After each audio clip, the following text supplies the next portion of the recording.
This episode is brought to you by Progressive Insurance. Fiscally responsible, financial geniuses, monetary magicians. These are things people say about drivers who switch their car insurance to Progressive and save hundreds. Visit Progressive.com to see if you could save. Progressive Casualty Insurance Company and Affiliates. Potential savings will vary, not available in all states or situations. You just realized your business needed to hire someone yesterday. How can you find amazing candidates fast? Easy. Just use Indeed. Stop struggling to get your job post seen on other job sites. With Indeed sponsored jobs, your post jumps to the top of the page for your relevant candidates, so you can reach the people you want faster. According to Indeed data, sponsored jobs posted directly on Indeed have 45% more applications than non-sponsored jobs. Don't wait any longer. Speed up your hiring right now with Indeed. And listeners of this show will get a $75 sponsored job credit to get your jobs more visibility at Indeed.com/PODKATZ13. Just go to Indeed.com/PODKATZ13 right now and support our show by saying you heard about Indeed on this podcast. Terms and conditions apply. Hiring? Indeed is all you need. The More Money Show with Steve Moore on the Red Apple Podcast Network. Hello, folks. Good afternoon. This is the More Money Show, and that is the More Money Show theme song by the Beatles, Money. I know many of you listen to this show because you want to make more money, as we all do. So appreciate, we have great ratings for the show. We have affiliates now throughout the country. This is the Red Apple Audio Network, and thank you so much for listening. I hope you're having a great weekend. It's a little hard to do that given the events of the last week. We're not going to devote too much time to Charlie Kirk in this broadcast, only because so much has already been said about this. I was friends with Charlie Kirk, as so many of you listeners knew him and respected him so much.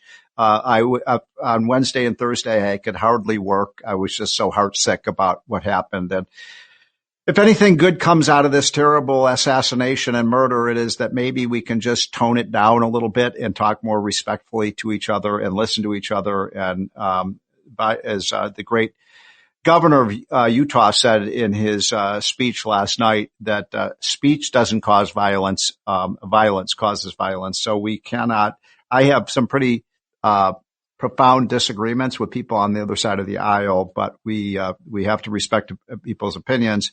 And obviously, as Martin Luther King and Thoreau and Gandhi and so many other great leaders have taught us, that violence gets us nowhere. So just heartsick about this. And we'll talk a little bit about Charlie and his impact on the country and on the world.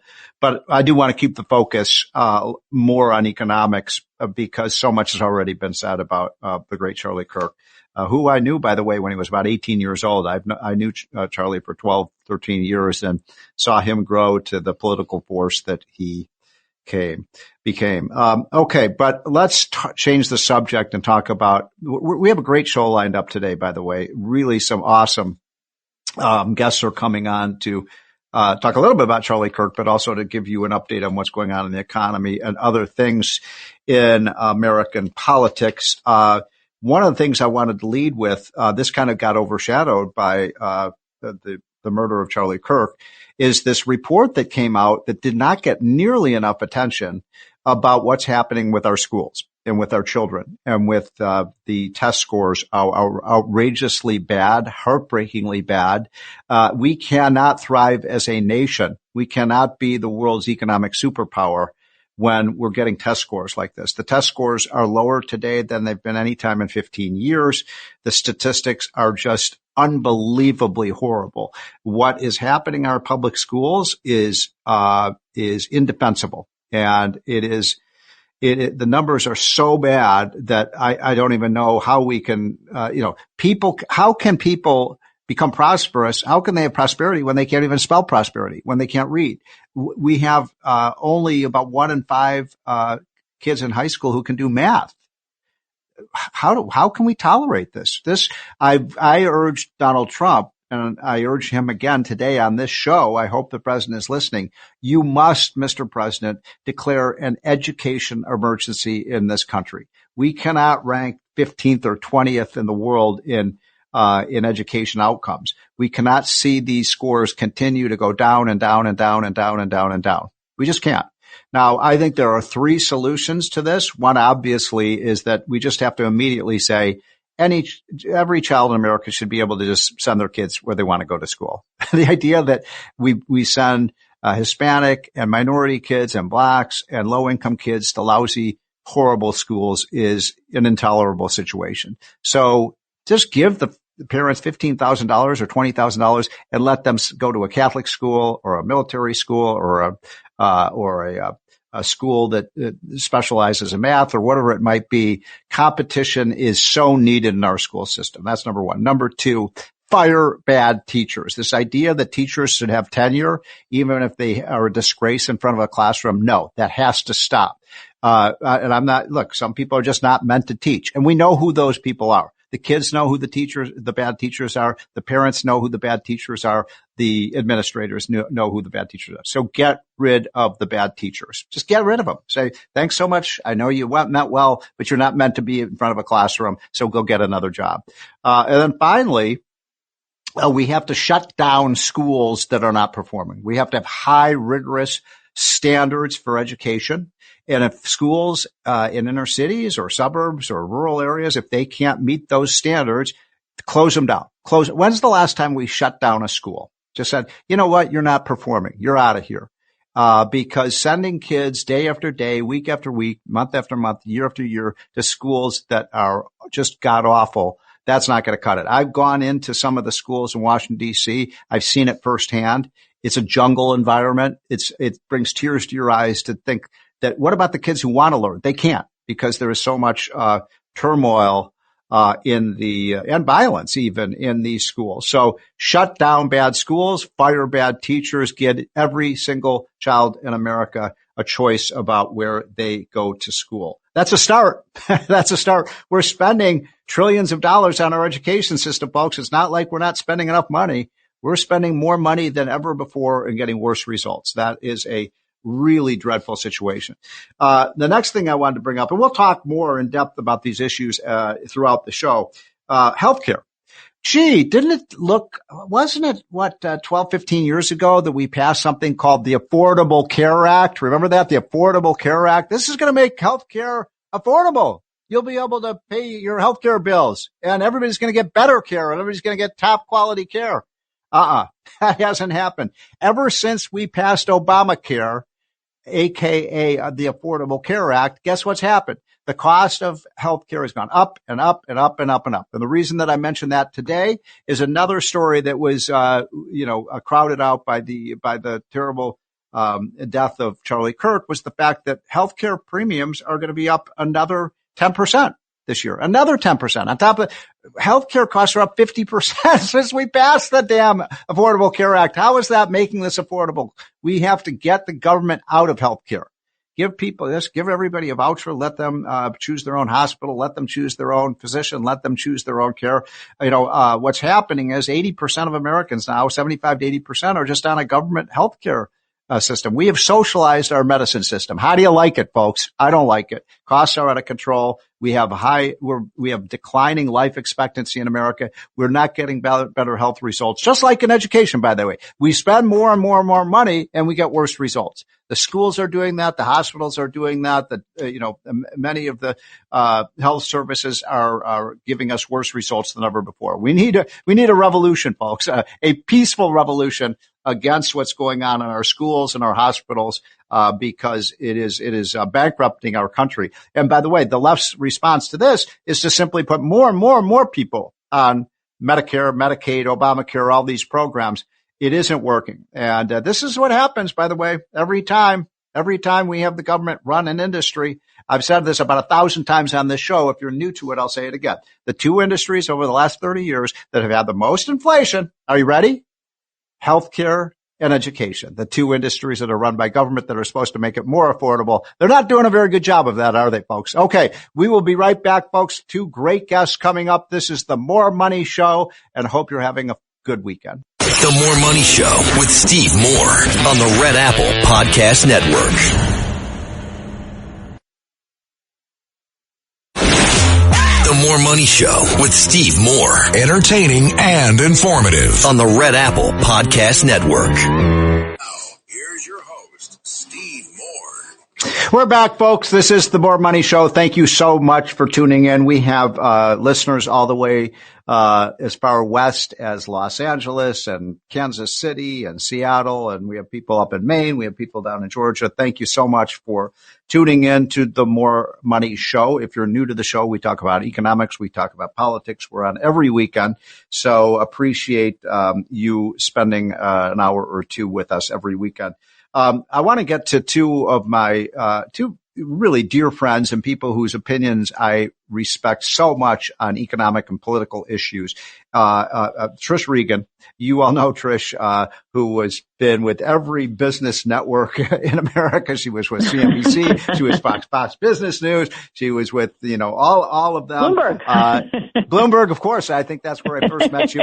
And then, of course, now has your podcast. What is the name of the podcast? Which I love doing your podcast because every time I do your podcast, I hear from so many people, Trish. So what's the name of it? That's great to hear. It's called The Trish Regan Show, and people can watch it on YouTube. Actually, we're just 10,000 subs away from 1 million followers. Oh my God! Which is amazing. It's just a whole new world out there in the media space. It sure is. Well, Trish, thanks for joining. And then, of course, we have David Asman, who's also a regular on this show. David, you see him every single day on Fox News, and Fox Business News does an amazing job. But I feel so boring compared to Trish because I've had 2 jobs over the past 35 years. So no, but you're a good company man. David, that's loyalty you got there. We all appreciate it, and you do a great job on Fox Business. Thank you, Trish. Yeah, you do. And so, by the way, my problem is, guys, is that I can't hold down a job. Every time I get a job, I get fired or something. But anyway, so I do not want to talk about Charlie Kirk. If you want to say something about him, sure, but what else left to be said, really? I mean, it's been the topic of the last 3 days. We're all heartsick about this horrible murder. But I do want to talk about the economy, if I may. And David, let me start with you. And then, Trish, I'd love your views on this too. And here is my premise, that we have a huge crisis in America in education. Both of you, I'm sure you saw what happened with the test scores, which are just abysmal, and they are intolerable. And we cannot be, in my opinion, an economic superpower if kids can't read and do math. And then we have a healthcare crisis. There was a big report, front page of the Wall Street Journal. I'm sure you both saw that health costs are going up by 10%. I think it was 9.6% this year. David, I thought we passed something called the Affordable Care Act. Yeah, right. Well, we also almost by one vote passed a bill during Trump's first term to try to eliminate that. And my own suspicion is that if we had done so, if John McCain had voted differently, we might not be facing a 10% increase in 1 year of healthcare costs. But you said not to mention Charlie. I have to mention him right off the bat because he was very concerned about affordability. And he even connected that with Mamdani's rise in New York City. Right. The fact that his solutions are hogwash, socialism never works, etc.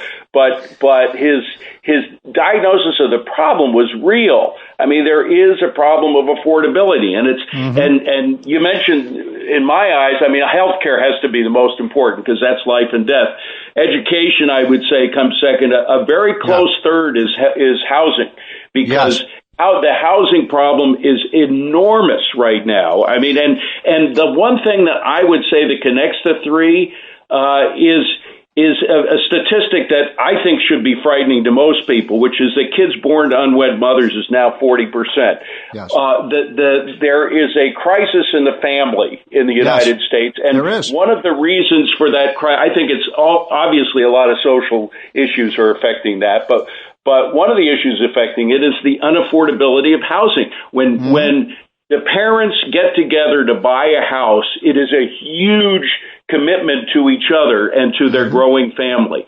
And if you don't have that initial commitment of two folks who are married to each other, who are united in marriage, you have difficulty making further connections that lead to good housing, that lead to healthy children, that lead to better education, and really also lead to better health care as well.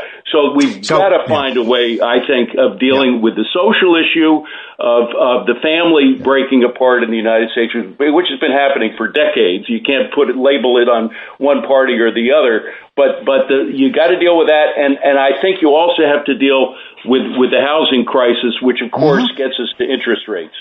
So I couldn't agree more, and I would just add one thing to what David said, Trish, which is that the other thing that connects those three industries, housing, healthcare, and education, is government regulation. These are the three most regulated industries. Obviously, the government controls 80% of our education system. Half of the healthcare system is government, if not more. And housing, the big problem with housing that David was just talking about is all sorts of zoning issues, restrictions on building multi-family houses. But I'd like to hear what you have to say about these education numbers. What's happening in our schools is awful. It's awful. Honestly, I mean, I've experienced it myself. I mean, we had to bring in math tutors to fill in potholes. I mean, there were potholes everywhere in my own children's education, and they're actually in a private school. But private, public, it doesn't matter. It's been a mess because, especially in subjects like math, where if you don't have that foundation, if you've got concepts that you have missed along the way, wow. You just, and I look at these stats, and to think that only 35% of our nation's seniors are graduating from high school or proficient in reading. I don't know how they pass them along. But, back to, again, our dear friend Charlie, who we all are mourning, and it's been a very tough week. Aside from the emotional stuff that, we've all been through, I just want to highlight again what David's saying, because this is very important to him. Young people have gotten caught in this very, very bad cycle, which he really referred to as a kind of debt slavery. You have the baby boomers that benefited from decades of rising asset prices, right? I mean, let's face it, you just put some money in the stock market and it takes off. They had a very low cost education. You didn't have the inflation, right, at the collegiate level, or for a master's degree. They had a very high degree of job security. Right. And American youth today, especially in the wave of all the inflation that we saw under Joe Biden, they're confronted with debt, and more debt. They've got this immense college debt. They've got unaffordable housing. It's high prices for everything, shaky job market. And this is not a bright future. This is what Donald Trump is trying to fix. We'll be right back with Trish Regan and David Asman. This is the More Money Show. Stick with us.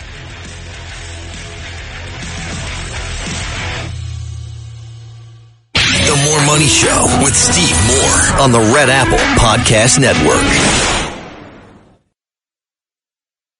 The More Money Show with Steve Moore. Entertaining and informative. On the Red Apple Podcast Network.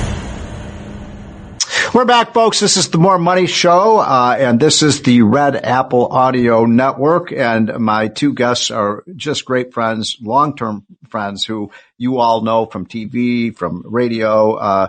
Trish Regan, of course, with the Trish Regan podcast, and David Asman from Fox News. Thanks again, guys, for joining. Sure. I want to ask you both about, there was a Wall Street Journal editorial, which David, you called to my attention yesterday, about whether the Fed should be lowering interest rates. The president desperately wants a rate cut. Most of our friends in the conservative movement want a Fed rate cut. I've been kind of on the fence on this because I do worry about inflation. Maybe I'll start with you, Trish, on this. What is your view about what the Fed should be doing? The last time the Fed cut rates, the mortgage rate went up. It didn't go down. So if you were running the Federal Reserve Board, which I wish you were, what would you be doing right now?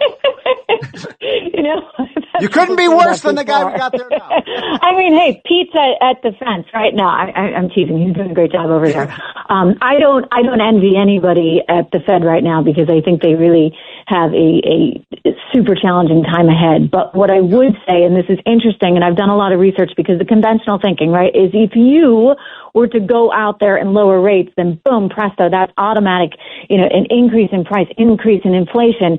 And what I've found is actually that's not entirely the case. What actually influences inflation the most is the quantitative easing. So think about all the money printing that went on in the aftermath of COVID, right? Like there was a definite effort, not just low interest rates, but lots and lots of money printing.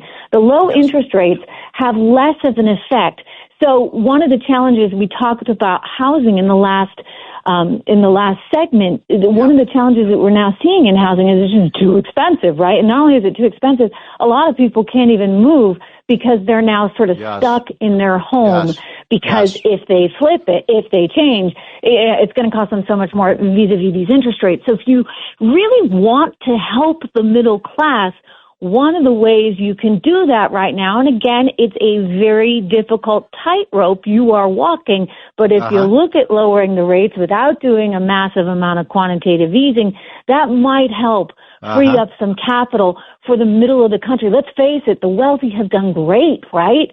I mean, they've just had an enormous run. The market's been great. If you have capital to invest, you are in a good spot. But the rest of America, the middle class, working class, that's who we need to try and look, Steve, you know this, you did it, right? You were Trump's economic advisor in 16 through 20. And what did we see? The biggest rise in middle class wages that we had seen since, I don't know, JFK. I mean, that was amazing. Yeah. So, David, I think Trish makes a very good point. The middle class is feeling a bit squeezed. There were some polls out showing that people are very nervous about the economy. I tend to be pretty bullish right now, but what would you be doing, David, if you were running the Fed? Probably do what Al Kahn did with the Civil Aeronautics Board, try to eliminate it. That's the best answer I've ever heard. He was one of the few bureaucrats to head a bureaucracy, and he managed to eliminate it. I mean, look, we need a central bank as a lender of last resort, but it is getting way over its head in so many different areas. And Trish is right. It's not just the setting of that one interest rate. It's a whole bunch of other things, like paying banks not to lend money. Yes. There are trillions of dollars that the Fed is holding on to, paying high interest on, including a lot of foreign banks, by the way, that we're paying money to for holding on to their money. And by the way, David, as you know, that discourages banks from lending, which we want them to be lending. Absolutely. Yeah. So, I mean, it's very simple. The young people who are trying to get a house. When my father was starting out, he had 2 kids, me included, my sister. He had a house. He had a wife who didn't work. He had my grandfather living with him, and his house was in Dumont, New Jersey, a suburb of New York City. So it wasn't out in the Midwest where things are cheaper. It was right on the edge of New York City. He was making $3,500 a year with all that, including a car, by the way. Now, if you adjust for inflation, that comes to $42,000. Imagine with $42,000 a year getting anywhere near having all those expenses these days. You can't do it. That's why Trump is trying to readjust the economy, because there were changes made in the past 40, 50 years that really screwed up the basics, the very basics of the American dream. That has to change. So, unfortunately, go ahead, Trish. Well, I would just say, and it's so hard, right? Because the train has left the station in terms of AI and the tech revolution that actually is going to make it, I think, more and more challenging on the job front. The productivity gains will be insane and amazing. And if you're invested in AI and you're part of that, you're going to do really, really well. But that disparity, right, in wealth is going to come up again. And what we've got to solve for is the middle class, because the backbone of America is our middle class. That's what has made us the success we are. And so, I mean, that's an amazing story, David. 42,000, wouldn't get you, wouldn't cover your rent, right? I mean, it's wild. And you're talking about home ownership and a stay-at-home wife that was able to look after the kids and to have an elderly parent in the house. I mean, it's a very complicated time, and it gives me it gives me heart that Trump is thinking through all these things. And look, AI is here. We've got to embrace it, and we've got to figure out a way to make sure that the middle class still has presence and opportunity. We just have a minute. We just have a minute left. I want to run a quick idea by the two of you and just let me know what you think. I have an idea that could help a lot. Why don't we, Trump should announce a 1-year 15% capital gains tax, David, 15%. We have somewhere between 50 and 70 trillion dollars of unrealized capital gains.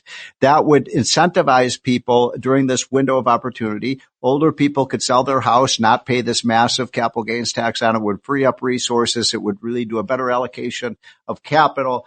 David, you go first. What do you think? Only if you simultaneously give all of the tariff money back to the American people immediately. That would balance it out so that it couldn't be just for the rich, that it would be, and there would, you could find ways of doing it precisely, but that means $1,900 per taxpayer. So cut a check to the taxpayers. That would affect the middle class and the poor end of the taxpayers, as well as your idea, which would benefit mostly, I think, the people in the what it would do is allow middle class people to sell, assets a home that they've held for 30 or 40 years. But Trish, what do you think? I like it. I get nervous about, I get nervous about the tax rebate because it's like a one-time thing, one and done. Yeah. You go out and, you go on vacation, whatever. And we need we need more investment in the overall economy. And if there's a way for people to then sell their house, I mean, that, I like it. I'm going to think about it some more. Well, great point. And by the way, they may have to rebate that money, by the way, David, because Trump may lose in court. The Supreme Court would have difficulty calling it a tax if it was given back to the American people. That's a great point. Oh, that's a good point. Guys, appreciate you coming on. That's the great Trish Regan and David Esmond, two of the smartest people I know on the economy. Thanks, guys, for carving out some time on a Saturday afternoon. We'll be right back, folks. This is The More Money Show. The More Money Show with Steve Moore on the Red Apple Podcast Network. The More Money Show with Steve Moore on the Red Apple Podcast Network. Welcome back, folks. This is the More Money Show. I hope you're having a good weekend. We're all so saddened and heartbroken by the death and murder of, one of the great Americans. And I'm just, it makes me sick what has happened this week. And so one of the people I wanted to bring on was David Bossie, who is one of the smartest political people I know. Donald Trump would not be president if it were not for David Bossie. He helped run the campaign in 2016 and has been a key political advisor to Trump ever since then. David, thanks for joining. Thanks for having me, Steve. And like you, I'm crushed. I'm heartbroken. And I wish we weren't having to talk about Charlie in the past tense. But I'm angry. And I find myself getting, angrier each passing moment that I have to think about what is going on in our country, and at an incredibly important time, an inflection point between communism and capitalism, really where our country is going. And Charlie was such a young, vibrant, incredibly intellectual, smart, and to be honest with you, such a decent, well-meaning person. Anybody who watched his interactions with people who completely disagreed with him saw how respectful how respectful these debates were. And that's what just is jaw-dropping to me. So one of the things you mentioned, you're angry. I'm angry too. I hope people are not incited to more violence. We want to avoid any more violence at this point. But one of the things that really disturbs me, Dave, is the fact that if you look at some of these left-wing websites, like the Southern Poverty Law Center and even Wikipedia, for goodness sakes, although I think they may have taken it down, but all of these left-wing groups that called Charlie a Nazi and all of these horrible terms, which do, in my opinion, look, I believe in free speech. You do. We are hawks on free speech, but this is irresponsible. Look, if you really thought Charlie Kirk were Hitler, you'd feel like you had a responsibility to stop him, through whatever means. In other words, what really disturbs me is I've visited some of these websites in the last 48 hours. They haven't even taken the crap down that they've said about Charlie. We need to go after some of these left-wing, not just the groups, but these massive foundations, the Soros network that have funded them. We have to go after them. And to be quite honest, we have to dismantle what is being built. The insidious left has been building over the last couple of decades, not just in the last couple of years. Donald Trump is the center of their hatred. Absolutely. Yes. Because he will not bow. He will not bend a knee to the left. And it infuriates them. And Charlie Kirk was if you are associated with Donald Trump, you put yourself in a position that just like Charlie did. And that is why, Charlie was courageous. Charlie was an honest broker. He spoke truth to power. And what the left has done, and I got to tell you, it is an incredible thing to watch. And I think you would agree, Steve, to see on colleges and universities across the country, to see in high schools, to see vigils, the one in London. There are vigils for Charlie Kirk and what Charlie stood for, happening all across the country, and not organized. These are all organic. And I think, a martyr's life begins at his death. And that is where we are with Charlie. He is what they have done, in my opinion, is lit the fuse of freedom and liberty to have a wave, an awakening here in this country, and that this is, and I know you and I are trying to make sure that we're not using language that promulgates more violence. I get it, but we're at an inflection point in this country. This is a war of ideas. That's where we are. And that is what you have to have victory. We have to win the battle of ideas. We must. This country will cease to exist as we know it if we do not. If we let the left continue to do what they have been doing for the last couple of decades, this insidiousness in which they operate, the dangerous language, and I totally agree with you. The media is responsible for Charlie's death, how they reported on him, how they used the language that you were describing. And I agree with you completely that these left-wing organizations, these Democrat organizations, because that's who they are, use the same language. And the media, played it. Absolutely. Played it like a fiddle. And that's why they radicalize these young people. And it's really, it's just such a shame. So, just to switch gears a little bit, just slightly, I believe a lot of this hatred is due to Donald Trump. I mean, they hate Donald Trump and they can't kill him, right? Because he has, hopefully, God forbid, they tried to. And so, people like, by the way, unfortunately, people like you and me who are in the limelight and are trying to get these ideas out there. I mean, we may need security. I mean, I don't know if you have security, but I've probably gotten 100 emails and I don't want to have a bodyguard or a security force, but it is a dangerous world out there, and it's a scary situation. Steve, you couldn't be more right. The problem is, let's just take a look at Charlie. He had a security detail.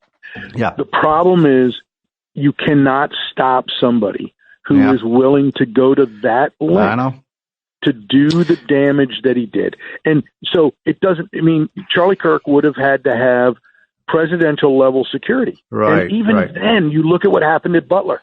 It's just, it just is an incredible time we are living in. And I think that it really is. And I got to tell you, I have never in my career, and I've done a lot, I've been blessed to be in a lot of great places. But I've never been somebody who believes in and has participated in what the left calls the cancel culture. But these people and organizations that have celebrated his death are paying a price for the first time. People are waking up.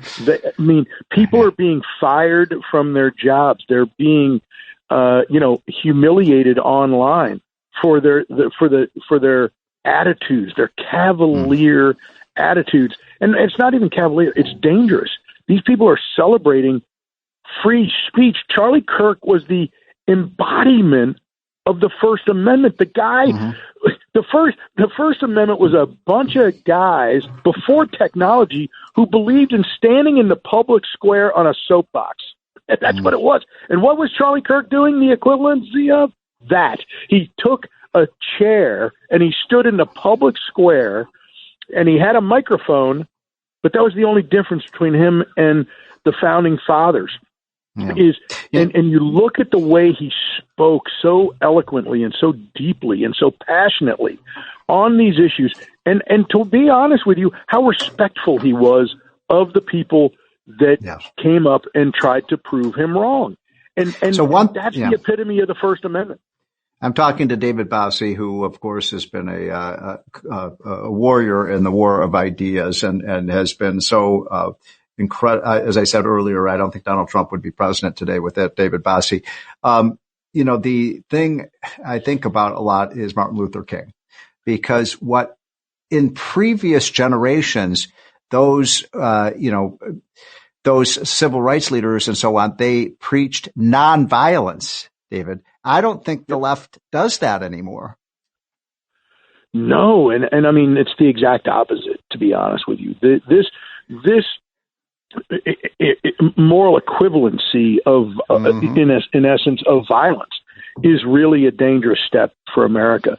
And it's interesting you bring that up because I have high school and college age children, and they brought up Martin Luther King to me, that this is the equivalent in their minds of Martin Luther King being struck down in his prime.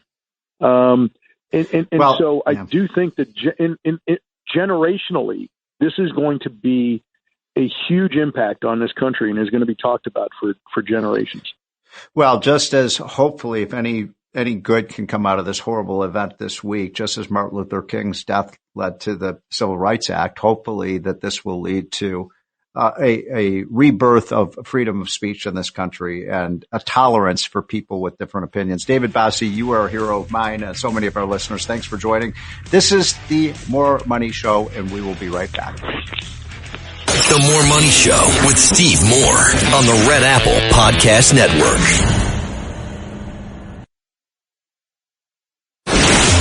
The More Money Show with Steve Moore. Entertaining and informative. On the Red Apple Podcast Network. Welcome, folks. This is the More Money Show. And, of course, that is the Beatles. And that's Paul McCartney bellowing out his masterpiece, Can't Buy Me Love. I don't know. Can money buy you love? I kind of doubt it, but who knows? Money can buy a lot. I hope you're having a happy weekend. It's hard to have a happy weekend given the events of the last week, but we spoke last hour about the situation with the great Charlie Kirk, and we will touch on that again. But I want to move on a little bit to the economy because so much has already been said about Charlie Kirk. And one of the other issues of the week was the announcement that Elon Musk may be the world's first trillionaire. A trillionaire. I remember when we talked about millionaires, and then we had, people like Bill Gates and Warren Buffett who were billionaires, and now we're talking about maybe the first trillionaire in the world, and that has got the left in a big huff about how could anybody earn $1 trillion. Why would anybody need $1 trillion? Last week, you may or may not have seen, I was on the Bill Maher show, the HBO show, and Bill Maher was talking about, why would anybody need $1 trillion? And he asked me about that. And I said, well, listen, who do you think can spend? Here's a guy who has built incredible industries, who is one of the great entrepreneurs of all time. He's the Thomas Edison of our generation. And I was thinking, well, let's say he had $1 billion that he wanted to invest. Who do you think could invest that $1 billion better? Do you think that Elon Musk could invest it in the economy better? Or do you think these blowhard politicians in Washington could? And I think the answer is self-evident. Why would we want to take away money from people who are successful, who are going to build great businesses, great industries? And that's exactly what people like Warren Buffett and Bill Gates and Elon Musk and others have done. And it's interesting to me that there was a survey that just came out a week ago saying that many young Americans think nobody should earn over $1 million. By the way, there are some people listening to this show who earn over $1 million, and they want to take away anything that you make over $1 million. And incidentally, having $1 million today ain't like what it used to be. There are a lot of people who earn $1 million who are having a hard time, meeting their bills. But what a crazy idea. They want 100% tax on anything made over $1 million. That would completely destroy the American economy and the free enterprise system. But this is what our kids are being taught. It's all about redistribution of wealth rather than the creation of wealth. I mean, look, any moron, any idiot can steal money from you, right? I mean, although they might not be very good at it, they're going to, but taking money from someone, that's easy. But earning the money in the first place and producing something in our free enterprise system that people want to buy, that ain't so easy. And most of these income redistribution people, and especially young people, because young people don't know anything. I didn't know anything when I was 18 or 19 years old. They've never run a business. They don't know what it is to make a profit. I mean, my God, we had a president for the last 4 years, until Donald Trump came back into office, who knew nothing about business, knew nothing about meeting payroll, knew nothing about the free enterprise system. I want some of these people who keep saying, oh, let's take away money from people who make over $1 million or $1 billion, whatever it is. Before they talk about, all their excess profits, let's see them go out and make a profit. I know this because I talk to many of you who are listeners to this show. I know a lot of you run businesses, and it ain't so easy. If you're running the business, you're the last one who gets paid. You have to pay off your workers. You have to pay off your bills. You have to pay for all the inputs and so on. And then if there's anything left over, that's your profit. So you're the last person who gets paid, not the first person who gets paid. It ain't easy. It's a tough life when you run a business and you employ people. But as my old friend and mentor, Dick Armey, the former majority leader of the House of Representatives, used to say that, liberals love jobs, but they hate employers. And I've said this many times. You cannot have jobs if you don't have employers, unless we're all going to work for the government. And I don't think that's a very good idea. One other quick point I want to make before we take our first break. I appreciate so much people around the country listening to the show. Our ratings are very good, and it's because people like you. And we will, by the way, be taking your calls. I forgot to say that at the outset. We will be taking your calls later in the show. I want to hear what you have to say about what you think about the economy, what you think about Charlie Kirk, what do you think about the condition of our country right now? Because we're also, hopefully you're all heartbroken about what happened with the murder of Charlie Kirk, which is such a senseless murder. Our More Money hotline, of course, is 1-800-848-9222 is the More Money hotline. And we'll be taking your calls at the half hour. So don't call yet because we've got one segment before we take your calls. But I love listening to you folks. I really do, because I learn when I sit in front of this microphone and listen to you. I learn a lot about what's going on in America because you all are on the front lines of the economy and our culture. But the last point I want to make before we take our quick break is that I said this in the last hour. I'm going to say it again. I believe Donald Trump needs to call an education emergency. Our schools are a disgrace. You saw what happened to the test scores. We should never, never, never have allowed the teachers' unions to shut down our schools. We are now learning that it has done grievous damage to our children, our third and fourth, fifth graders, our eighth graders, the kids that are now in high school, having missed in some cases, a year and a half of schooling. did so much damage to their future. It is unforgivable. And it was the teachers' unions who made this happen and the politicians they bought off. And by the way, it was the blue states and blue cities like New York that shut down everything. And that's why so many people moved to red states. One last thing before we take our break. We have a new website that I've created with a bunch of my colleagues called votewithyourfeet.net. And it will show you folks how much money you can save by moving from, say, New York or New Jersey to Texas or Florida or Idaho.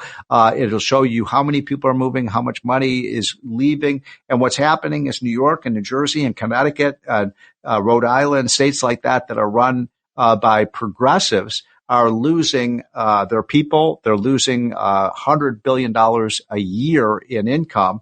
And that's why they can't balance their budget. So if Mamdani, I don't get involved too much in politics on the show, but I'm here to tell you, if Mamdani becomes the next mayor of New York City will no longer be Wall Street. Wall Street will no longer be in the place with the highest taxes in the Western world.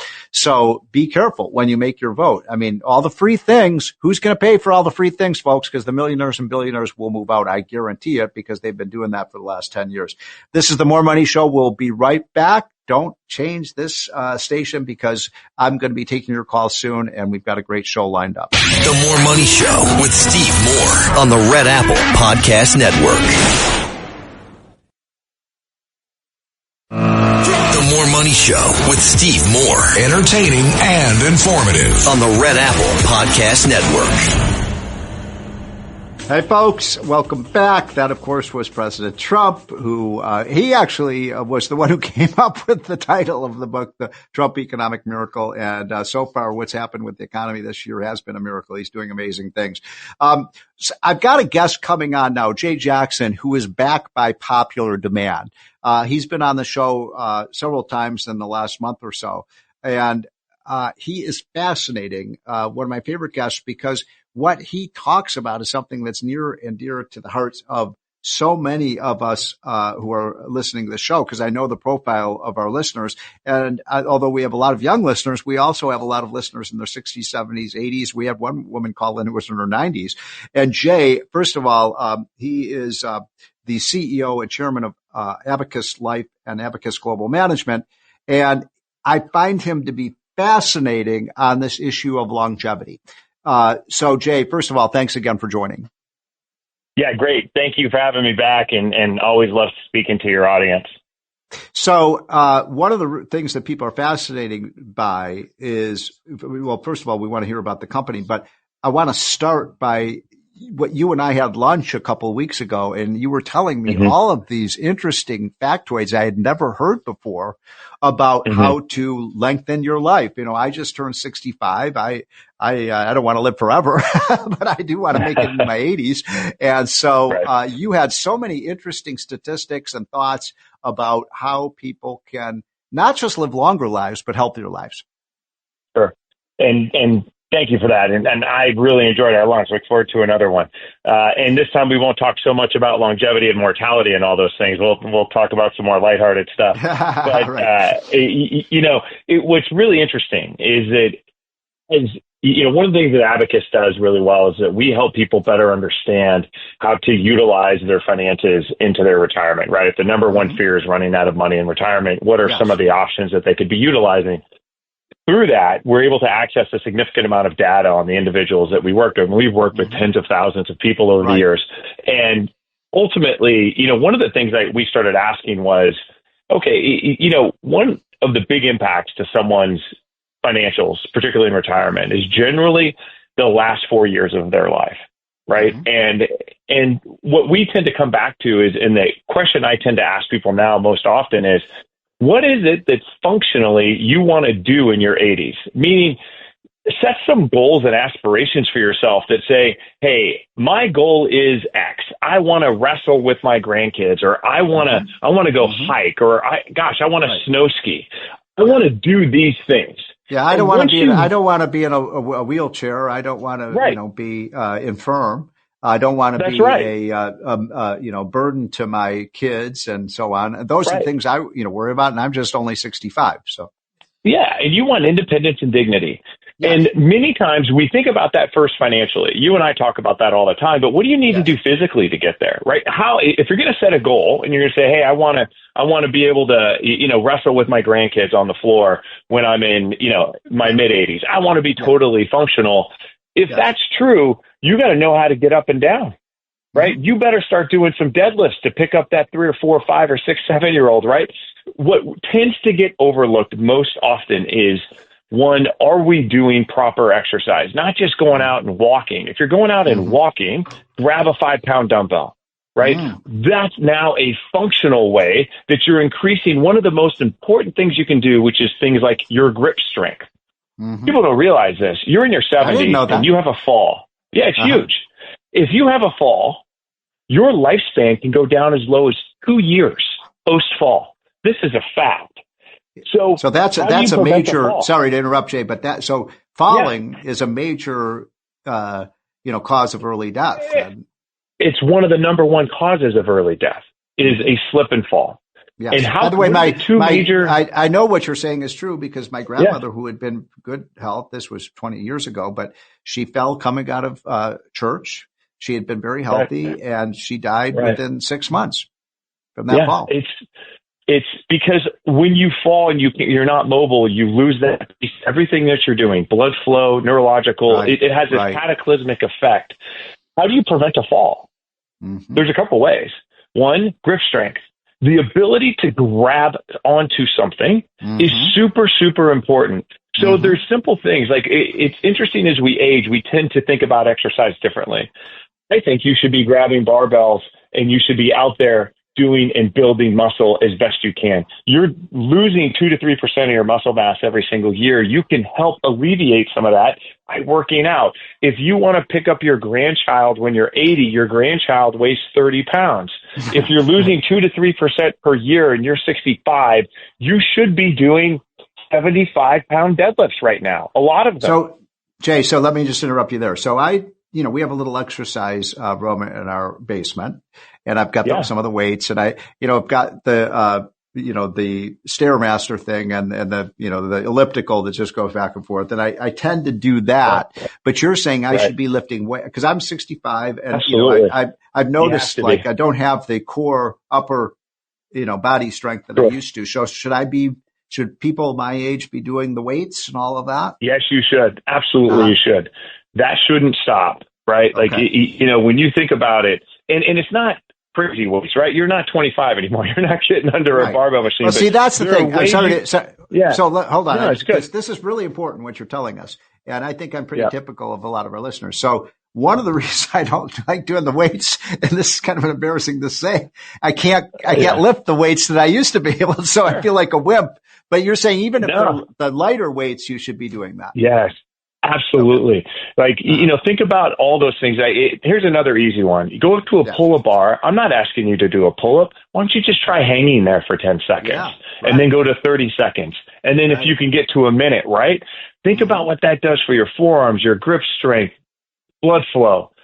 Super important things that when you look at longevity and how that's impacted, the number one impact to improving your longevity is exercise, 90 minutes a week. Wow. But that's not just outside walking. Walking your dog is great. Carry a 5-pound dumbbell in each hand. Think about doing fireman walks, right, with weights in each hand, building that grip strength so that when you fall, you put your hand down and catch yourself. Right. Yeah. Right. Here's another easy thing everybody can do. I've heard this saying, Jay, that the new saying is that sitting is the new smoking. What do you think about that? Yeah, that's true. That's very true. You need to be active, right? Getting outside. That's why exercise has such an important piece. I'll tell you, there's 2 other things we should really touch on. One is think about standing on one leg, right? A lot of us can do that now, but now close your eyes. And that's right. But that balance can be built. Those are those little muscles in your ankles that you need to build back up. And it's just practice. Right? Stand there, practice, put your toe close to the ground so you're not going to fall over, and try to get to 30 seconds. Try to get to a minute. And then once you get to 30 seconds, try closing your eyes and see how long you can go.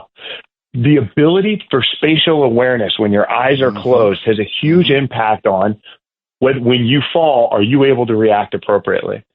And so here's what's interesting about what you're saying, because this is a fascinating conversation. So sometimes you feel like, well, if you've lost that skill, when you get older, you've lost it for good, but you're saying you can recapture these skills. Your brain will retrain. And you will continue to. Now, are you going to regain as quickly as you did when you were in your 20s or 30s? No, but you don't have to, right? It's a huge advantage just to be able to do some of these little things now and build into that. I'm hopeful your listeners, maybe some of them are in my neighborhood and I see them walking by and they do a stand on one leg for me. That's what it's about, right? Like, you don't need a gym to do that. Find your spatial awareness, prevent some of those things, get outside, stay with weights. So I'm talking to Jay Jackson, who is a regular on our show, and he is the chairman of Abacus Life and Abacus Global Management. And Jay, can you stay for another segment? Because I find this conversation. But before we take a break, what I also find fascinating is how you've been able to help people in their older ages with the retirement based on this longevity information. So explain just briefly, and then we'll come back after the break, how that works. Really quickly, we kind of sit at the convergence of utilizing lifespan into financial products. Like, for example, their life insurance policy. We help educate people that their life insurance policy is personal property, get a better understanding of how long you're going to retain that contract, and figure out what today's net market value actually is, because it has a market value just like your home. Apply the same thing to ETF strategy and asset allocation related to finances. If you're going to be in retirement for 7 or 10 years, it would be appropriate to better understand how you should allocate. And lastly, if you're thinking about deferring Social Security, you should better understand your lifespan, whether you should take that now or defer. The best option might be actually to take it now because of the lifespan that you have. So utilizing lifespan is probably one of the most important things that you can do, not just physically, but most importantly in your financials. So in my situation, I have a life insurance policy at my wife's insistence. But, I've had that life insurance policy for, 30 years. Right. I felt like, it's just what can I do with it now? In other words, can I monetize that? Yeah. What happens at that point? You can monetize that life insurance policy for today's dollars. So, Steve, let's just say, if we're looking in the future, let's say that you've got potentially a 20-year lifespan to at least age 85. Yeah. Yep. At age 85, the value of that life insurance policy at ultimately your mortality would then go to your heirs. And let's say that's $5 million, right? Hypothetically, it has a value today, right? $5 million, because you keep paying premiums in it to get there. But, that could be several $100,000 today. It's just important to understand that has real value, even beyond what you might have in the cash, because it's an equity contract. It's not debt. It's not seen as a credit card payment. You own this just like your home, right? 20 years from now, you expect it to be worth more money. Right. It's an absolute asset. And we teach people how to do that. So someone like me, because again, I'm pretty typical, should I continue to pay what should I do with my life insurance at this point? Sure. I don't have young kids anymore, so I don't have to worry if I die, they're not going to be destitute. What kind of advice would you give someone like myself? Do I keep paying into the system? Do I cash it out? Do I wait till I die? What do I do? Yeah, there's a couple of quick questions you have to ask yourself. If you're from an estate that you're going to be exceeding what the estate exclusion is upon death, right, then you might keep that policy to offset those taxes from the estate point of view. But with the couple number now, I think pushing $26 million, most people that doesn't fit, right? And so if their life insurance policy has in fact served its purpose, you might look at alternative options and say, are there better ways I can put this money to work, right? All right, we're going to take self-insure. We're going to take a quick break, and we will be right back with Jay Jackson. I find him to be fascinating in terms of his understanding about how to do your financial planning as you get older, because it change. You have to change your strategy, right, Jay? Right. That's exactly right. You have to adopt it to who you are. Customized solutions. Yep. Got it. Okay. We'll be right back with Jay Jackson. And of course, we'll be taking your calls at the bottom of the hour. That number for the More Money hotline is 1-800-848-9222. And we will be right back. The More Money Show with Steve Moore on the Red Apple Podcast Network. The More Money Show with Steve Moore on the Red Apple Podcast Network. Welcome back, folks. This is the More Money Show. And of course, that was President Donald J. Trump, who came up with the title of that book that Art Laffer and I wrote called The Trump Economic Miracle. You should pick it up, by the way. It's still so relevant to what is happening today.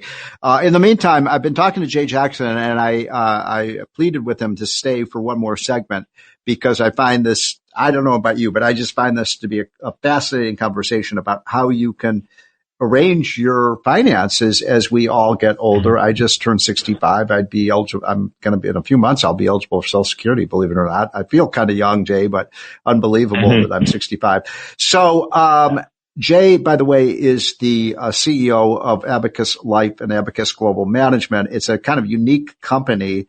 But I want to start with this, Jay. So when I filled out my life insurance form, and I put a little bit more in, so you had to fill out all these forms. And they asked me two questions, Jay. They asked me, do you ride a motorcycle? Right? Because that's a high mortality thing. And they asked me if I smoke. And I do have a scooter that I ride around, but I don't smoke. But what you were telling me when we had lunch that there are things, for example, an amazing statistic, and I love these statistics that you have, that you said like no one in history over the age of over 6 feet tall, or what was it, under 6 feet tall or over 6 feet tall has lived to be 100 years old. Right. Which one is it? No, it's over. So there hasn't been a centurion over 6 foot tall. And it always drives a lot of people's thoughts because they go, well, wait a minute. I think somebody I know did. And you know, I always tell them, I said, prove me wrong, right? I've yet to anyone actually show the facts that at mortality, that's now why is that someone over 6 feet tall would be so? Let's say there's a few, but not many that have been over 6 feet tall that are. Well, think about it. In 1925, how many people were over 6 feet tall? There weren't very many, right? But so just taking that out of the equation. But the real fact is most people, almost all centurions are women. Over 80% are women, right? And then, so that's pretty straightforward there. And then you look at the other remaining 20%, and then you start to think about cardiovascular flow. People will always say to me ultimately that, oh, well, hey, what happens when they learn to replace the heart and these other things? And I said, oh, do you know how many miles of veins you have in your body? You're not going to replace all the veins, right? These things deteriorate over time. And so I have a lot more mileage to cover than most people. I'm 6'5". My premise is just the same with this.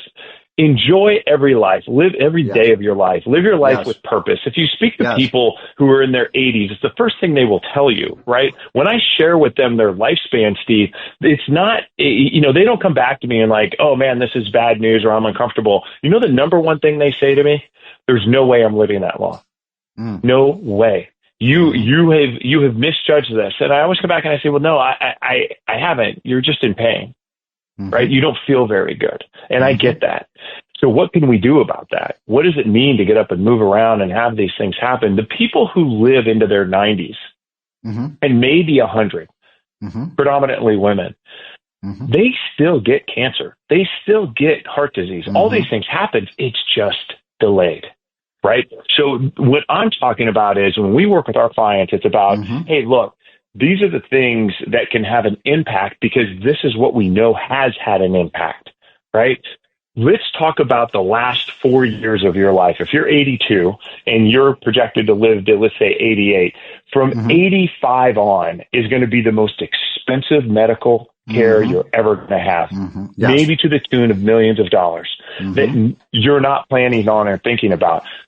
One impact is to save more money, right? You can save more to plan for that, get long-term care insurance or other types of things. You know what else you can do?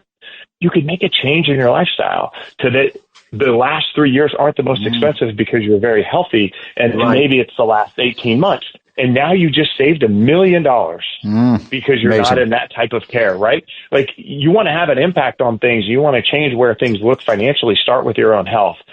And so you're basically, your niche in this market is to help people understand how to do that, how to live longer and healthier. Right? Yeah. And what we started doing was giving the data back for free. Like I've got a beta test. My IT guy's probably going to lose his mind if I mention it, but we give all this data back. I created a site called agingiq.com. It's totally free. people can go on there, put in their data, and learn like where their health span is versus their lifespan, right? The whole idea was they can also do selfies and establish what their, age and BMI and smoker, non-smoker. What's fascinating, we get a lot of people that'll come on and say, Jay, it says I'm a smoker and I'm not. And I said, well, you're living probably in a city, but you're aging like a smoker. Right? Like you have to really think about what that means. Like using proper facial lotion is important. Sunscreen is incredibly important. Like all of those things really matter when we start to really kind of dial into this. I tell everybody the same thing. If they want to have a great impact, go ahead. Sorry. How do people find out more about the firm? Because it's just I've never really heard of anything quite like this before, Jay. Sure. So, Abacus Global Management, our website's abacusgm.com. We're a publicly traded company. Our symbol is ABL. People can learn about us everywhere. On the financial side, what we do in insurance, the website I mentioned that was in development, it is in development. People can go and play around on it now. It's called agingiq.com, which is going to be something I think is going to be really interesting because it gives people almost like a credit score. It's called a life score. And then it's got sliders and they can play around if you get more or less sleep, exercise, reduce stress by improving your finances. I will say this, one of the biggest impacts, if somebody's looking to give a gift to somebody in their 70s or even potentially early 80s, one of the greatest gifts you can give somebody is the gift of a second language. It has more than just the neurological impact, right? That's the thing we all think about. Oh, if you learn Spanish, that's great for your mind. That is true. That can offset and potentially delay on early onset dementia. Really? However, you know what else it does? Think about it. If you learn a second language, what are you going to do? You're going to go try to speak it in a community. You're going to build community and communication, which has a huge impact on people's ultimate lifespan, being a part of something. So can somebody who's in their 60s like me learn another language? Of course you can, and you should. You absolutely should. And then get out and travel, because you know what travel is? Exercise. Yep. Man, go see Spain.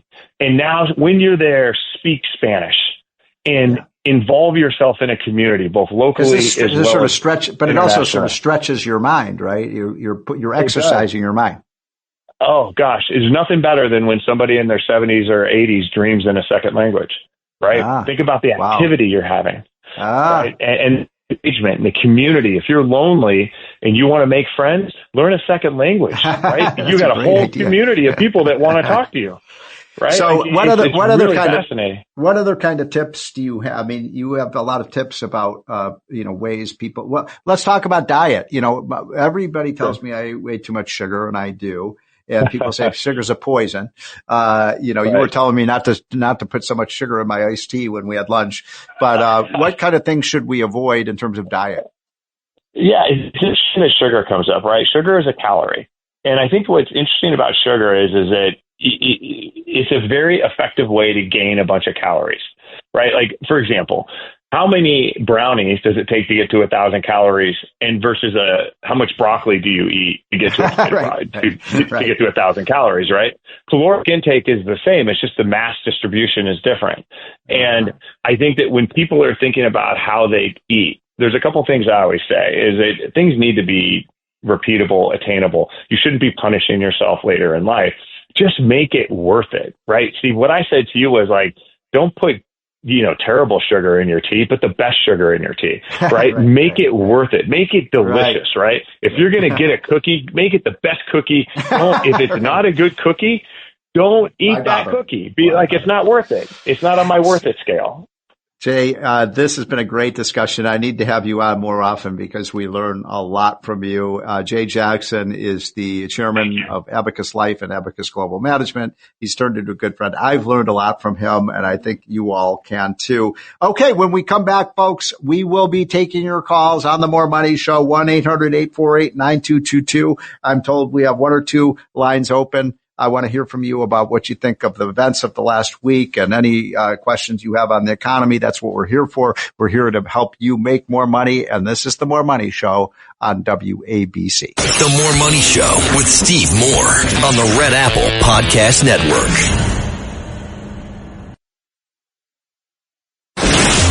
The More Money Show with Steve Moore. Entertaining and informative on the Red Apple Podcast Network. It helps when the president is promoting your book to go number one. We were number one on Amazon. The actual title of the book is The Trump Economic Miracle, and wrote that book with the great Arthur Laffer.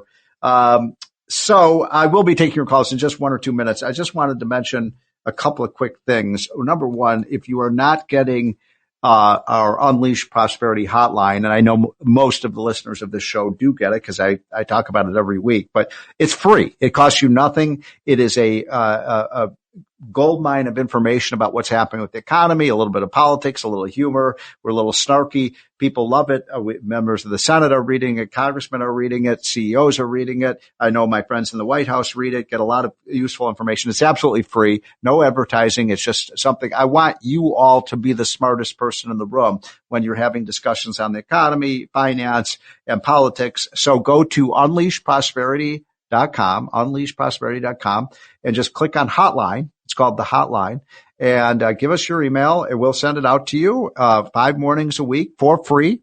And if you like it, which I think you will, then we'll just keep sending it to you. If you don't like it, just unsubscribe.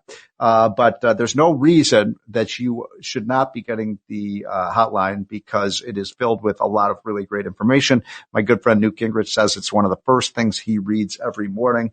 I gave a talk to a bunch of the Senate Republicans this past week at their Senate lunch, and so many of them came up to me afterwards and say, Steve, I read your online Unleash Prosperity hotline. It's Art Laffer, and it's myself and Steve Forbes and John Fund, the great political analyst, are the writers of this.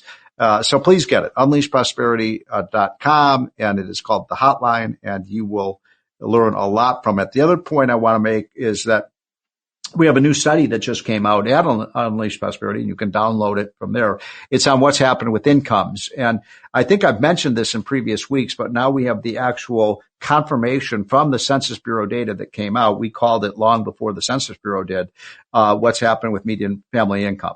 And here's an amazing statistic. In Trump's first term, from 2016 through 2020, even including the COVID year where we saw a big decline in income because of the idiocy of shutting down the economy, Trump saw a bigger increase under Trump in those 4 years. Incomes for median family incomes, those are people in the exact middle, they went up by more money than the entire 4 years of Biden and the 8 years that Barack Obama was in the presidency. That's an amazing statistic. We also now know that under Biden's policies, the rich did get richer, the middle class basically treaded water, and the poor got poorer. Wait a minute. I thought they said they were going to reduce income inequality, and income inequality got worse under Biden. Under Trump, in percentage terms, the middle class did, and the lower income people, and as a percentage of their income, went up more. In other words, they saw a faster growth in their income in percentage terms than the rich people did. So it's exactly the opposite of the narrative you always hear. Trump just cares about rich people. Republican tax cuts only help rich people. No. In fact, the average family gained $6,500 in after inflation income under Trump. And when you add the that's pre-tax, when you add the $2,000 tax cut, $8,500 increase in income. Those are pretty good numbers. Now, the other thing I wanted to mention in these statistics, which just came out from the Census, these are the official Census Bureau data, and we're going to be doing our analysis of this, but these are just the headline numbers. First of all, the median household income in the United States today, can you guess what that number is? Think about that. What do you think the median family income in the United States is today? It is, ready? $83,730. $83,730. That's pretty good. You know, incomes have been rising for the middle class. That's a good thing. Now, here's some of the things that I think are really interesting. This is amazing to me. They also, measure income by race and origin. And so here are the numbers. First of all, what do you think the average income for a white family is in America today? Think about that. What do you think it is for whites? The answer is $92,500 a year is the average white income. That's a lot. We're seeing good gains in income over the last 30, 40 years. No question about it. Now, here's an amazing statistic. What do you think the average income is for an Asian household? An Asian household, people with brown skin, right? Asians tend to have brown skin or even dark, black skin. Asians have an average income of $121,700. Asians. Wait a minute. We're supposed to be a racist country that hates people with brown skin and red skin and black skin, but Asians have the highest income. Asians have an income that is almost 40% higher than whites do. So how can we be a systemically racist country if Asians have higher incomes than whites do? Then there's another one. Hispanics now have an average income of $71,000 a year. That's a lot. Hispanics are doing very well in America today, folks. They're seeing really nice gains in their income, which we want to see. We want to see everybody do better. I want to see a rising tide that lifts all boats. Now, that's the good news. So those incomes are good. Now let's turn to Black America. And these are heartbreakingly bad numbers. For Black Americans, the average income is $56,000. So think about that. Hispanics are now doing better than blacks are. And most Hispanics came here within the last 20 or 25 years. They haven't been in the country that long.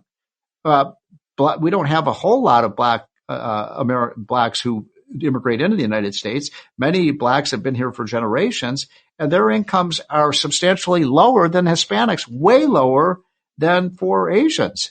What's going on here? I don't know the answer.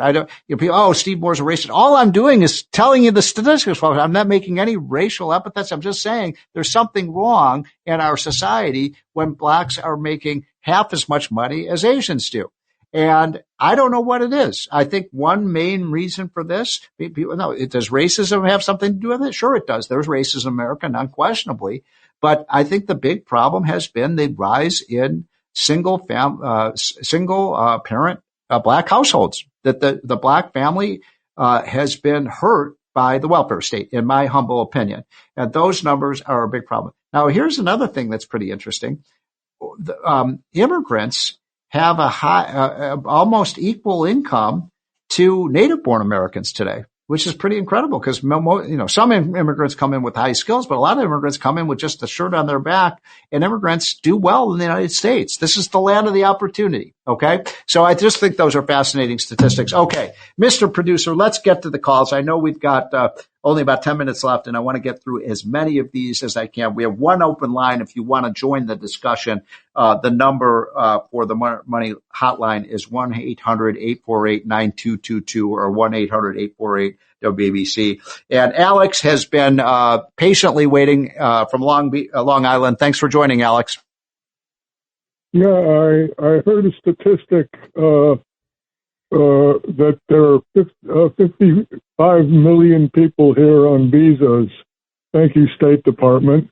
And that plus the illegal aliens, and you have a pretty good percentage of housing stock going to those people. If there were far less of them, supply and demand could have an effect on housing affordability. Okay, well, Alex, thank you for calling. Good point, but I think your analysis is flawed because yes, immigrants use housing when they come into the United States, but they build businesses. When you look at the 10 biggest companies in the country, almost half of them were started by immigrants. So immigrants create jobs, they create income, and they tend to raise the incomes of not just themselves, but Americans as a whole. We benefit in most cases from legal immigration. I don't think illegal immigrants should come into this country. I think we've got to seal the border the way Trump has done or secure the border. But it is wrong to think that immigrants are taking jobs from Americans or that they are taking housing because they build things. Immigrants help. You go see a housing construction project, folks. Seriously, go look at a project where they're building new housing, and I guarantee you're going to see a lot of the people who are building those houses are immigrants. They're hardworking people. I'm pro-immigrant, but they have to come in the right way. Okay, let's go to Pamela in New Jersey. Good afternoon. Give us that break on capital gains. It was promised in the big, beautiful bill, but it was not given, and it will free up real estate. Because the older people, we want to downsize, and that will leave the starter homes open to new families. Exactly, Pamela. I am so glad you called. You are precisely right. You think like me, so you must be smart. And I'm just kidding about that. But listen, this is the whole point. If we gave people, my parents bought their house for $40,000, 30 years ago. Now it's worth $500,000. Most of that was inflationary gain. If they could sell that house, take the 15% capital gains tax rather than 25%, they would do that. They'd sell the house. It would open up a house that people could move into, and we could solve the housing problem. And this would be a fair thing to do. So, Pamela, are you with me on this? This would be a good policy. Oh, absolutely, because I'm there, and it would help us also with the inflation that's out there to pay for things, energy, etc. And it wouldn't be a bad thing if that tariff money floated our way also. Okay. Well, Pamela, great call. That's why I take your calls, folks, because because a lot of times people agree with me, but B, because people make great points. And she's exactly right. Pamela gets it. And think about this. If, let's say, you've owned Sears Roebuck stock or something like that for the last, 40 years, and you're still hanging, I don't even know if Sears Roebuck still exists, but, you want to move your assets out of bad old companies into new companies, but you can't do it because the capital gains tax is so high. What I'm saying, give everybody a window of opportunity. You'll pay that 15% tax. The government will raise, we think, $150 billion to reduce our deficit, and we can reallocate that capital into better resources. So everybody wins under this policy, in my humble opinion. Okay, I think do we have Danny on? If not, how about, do we have Jerry? Steve? Yes, who's this? Jerry. Jerry, thanks for joining. I'm kind of pessimistic on education. I don't think there can be much of improvement at all until you can get rid of the teachers' unions, and that's really a hard task. The second thing is, I don't think any student should be allowed to stay in the school system who is disrupting the class. I don't care one way or the other. He's out of the system. And the third thing is, we have a whole subculture of blacks who have no family structure, no fathers at home. You got fathers walking around at home talking about baby mothers. They simply have lost their way, and until they find it, there's going to be some miserable scores in the black population. So, Jerry, you're 100% correct. Great call. Great points. And by the way, we're not trying to make some kind of racist comment here. It is just a simple fact that too many black children are growing up without fathers. Period. Magic Johnson says that, and Michael Jordan says that. I mean, we all know this. And then the question is why? Why is it that we're seeing such a big, and it's not just the black population, it's true in the poor white communities as well. And what has happened, in my humble opinion, and this is something the great Walter Williams, who used to do the Rush Limbaugh all the time, used to make this point, that what has happened is the welfare state, the government, the taxpayers become the de facto father. In other words, the role of the father in the household is to make the income, or at least I know that sounds like an old-fashioned idea, but it is still true that the mother would raise the child. I know we have many, many, many tens, hundreds of millions of women who are working with children. But my point is, you also need a father out there making the income so you have a financial sustainable household.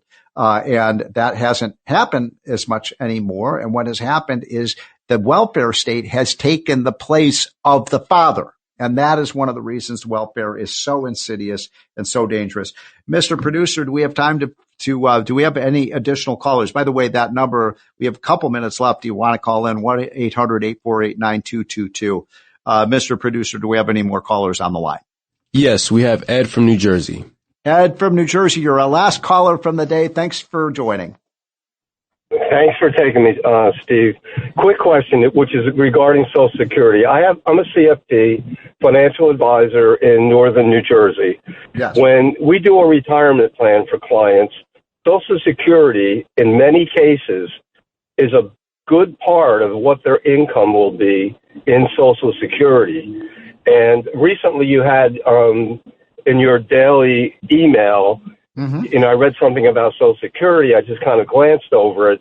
And although people kind of worry about it, everyone kind of blows it off like, well, it'll be okay.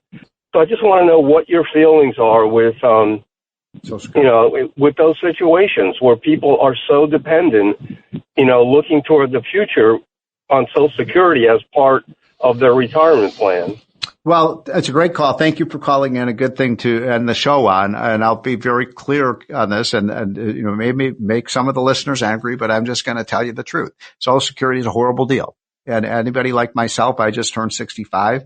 If I could have put that money into a 401k plan, if I could have invested it in the market in a index fund, instead of getting $3,000 a month, I'd be getting $11,000 a month. Plus I could save $1 million and leave that to my kids. So Social Security is the worst investment you will ever make. And I know there are a lot of people on this listening to the show who are dependent on Social Security. And what I'm telling you is you should be getting 3 times more money. Your paycheck, if you get $2,500 a month for Social Security, you probably should be getting $7,500 a month. And we need to change this system. We need to move it over to a system where every young worker under the age of 40 is able to put a portion of that money or all of it into a 401k plan where they own it. It's personal to them, and they can tap into the power of compound interest, which you cannot do under Social Security. And I feel very strongly about this. We have to do this, folks. We have to convert this system into something that is owned by the individual worker, not owned by the government. And if we do that, every single young American will be better off for their future. Social Security is a system of a defined benefit plan, and you can't get rich off a defined benefit plan. By the way, if you're a retirement system and you've got defined benefit, we should move everything into defined contribution. Under defined contribution, you make a lot more money. Incidentally, one of the things Trump has done, which I think is a great idea, is he's now saying if you have a 401k plan, you could put some of that money into a private equity or real estate or other investments other than just stocks and bonds, and you can get a higher return. We think that the average person can earn tens of thousands of dollars more in terms of their retirement income if they're able to take advantage of this option. Now, if you don't want to, you don't have to, but Trump is saying, yes, 401k plans should provide a higher return for Americans. And I think Trump is 100% correct on that. One last point before we go. The death of Charlie Kirk is a heartbreaking thing. It's on all of our mind. And I'll say simply this. If anything good can come out of this, we have to be a more peaceful, nonviolent society. We have to make sure that our young people, especially young males, are working and not simply on the internet all the time and on social media. It has become a cancer in our society. Let's look out for each other. We can disagree without being disagreeable, and certainly not by being violent. And I hope that if anything good can come out of this horrific week, it is that we all try to get along better and have civil conversations and never turn to violence. That is my hope. That is my prayer. And I know most of you agree with me on that. Have a great weekend, folks. I hope that you will tune in next week. We're on every Saturday from 1 p.m. to 3 p.m. We follow the great Larry Kudlow. This is the only station in America, I think, that has 5 hours of live programming. 3 hours of Larry Kudlow from 10 to 1, and from 1 to 3, we've got the More Money Show, and that's because of the genius of John Catsimatidis, who has turned WABC into the #1 talk radio station in these United States. Have a great weekend, folks. Thanks for listening to More Money with Steve Moore. You can hear More Money with Steve Moore Saturday afternoons at 1. If you like the podcast, share it with your friends and listen anytime at WABCRadio.com and download the WABC Radio app. Hit that subscribe button on all major podcast platforms. Plus, follow WABC on social on Instagram, TikTok, Facebook, and X. See you next time for a new episode so you never have to wonder. What the heck is going on here?